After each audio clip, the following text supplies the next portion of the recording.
যিশুর মূর্তি থেকে অমৃত নয় প্রস্রাব পড়ছে এই কথা বলাই লোকটির সবচেয়ে বড় ভুল ছিল। কারণ ২০১২ সালে মুম্বাইয়ের একটি গির্জায় মানুষ পাগল হয়ে যায়। একদিন হঠাৎ যিশুর মূর্তি থেকে পানির ফোঁটা পড়তে শুরু করে। এটা দেখে মানুষ ভাবতে শুরু করে যে হয়তো এটি যিশুর কোনো অলৌকিক ঘটনা। তাই অনেক মানুষ সেই পানিকে অমৃত ভেবে পান করতে শুরু করে। এমনকি কিছু মানুষ দাবি করে যে সেই অমৃত পান করার পর তাদের ক্যান্সার পর্যন্ত সেরে গেছে। এই কথা ছড়িয়ে পড়ার পর হাজার হাজার মানুষ সেই গির্জায় এসে যিশুর অমৃত পান করতে এবং বোতলে ভরে নিয়ে যেতে শুরু করে। এমনকি নিউজ চ্যানেলগুলোতেও এই অলৌকিক ঘটনাকে খোলাখুলিভাবে প্রচার করা হচ্ছিল। কিন্তু এই বিষয়টি সান অ্যাডামারুকু নামের এই ব্যক্তির কাছে ঠিক মনে হয়নি। তাই তিনি যখন এই অলৌকিক ঘটনার পেছনের সত্যটা জানার চেষ্টা করেন, তখন তিনিও অবাক হয়ে যান। কারণ তিনি দেখেন যে যিশুর মূর্তির পেছনের দেয়ালে একটি টয়লেট ফ্লাশের পাইপ লিক করছিল। সেখান থেকে পানি গড়িয়ে যিশুর মূর্তির কাছে এসে পড়ছিল এবং সেখান থেকেই পানি ঝরছিল। এই সত্যটা তিনি সবার সামনে প্রকাশ করে দেন।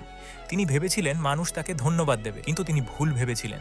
কারণ মানুষ এই সত্যটা মেনে নিতে পারেনি। এই কথা তাদের এতটাই আঘাত করে যে তারা সবাই মিলে সানেলের ফাঁসির দাবিও করতে শুরু করে। ফলে বাধ্য হয়ে সানেলকে চিরতরে ভারত ছেড়ে বিদেশে চলে যেতে হয়।